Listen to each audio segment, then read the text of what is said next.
Yeah, I had a film crew working for me on a project I was doing to put a precision landing system in on the edge of the dry lake bed. And they were filming the various stages of the installation. And a small saucer apparently flew overhead and put down some landing gear and landed out on the dry lake bed, only about 50 yards out.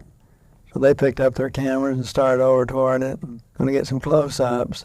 And with that, it lifted up, put the gear back in, and at a very high rate of speed disappeared. So they came in to tell me what happened. I told them to get over to the lab and develop the film immediately. The time they got back with the film, there was a higher and higher and higher ranked man assuring me that I had to get those negatives into a pouch and that they had made arrangements already to get our commanding general's airplane reserved and take the films to Washington. I saw the negatives, yeah. They were great pictures. Sure, they would have made great pictures from the negative. Fairly small saucer. It was hard to tell what size it was just in the picture, but it was a saucer-shaped vehicle. It had landing gear, silvery color. I think the government knows more about this subject than we do. I think they know a great deal more than we do. Putting myself in the place of the government, started telling a few little mistruths because I was worried the public might panic over knowing there was somebody out there that had so much superior performance to us, to any vehicles that we can build. So I tell a little mistruth, and then later something else happens, and I tell another mistruth that covered the first one,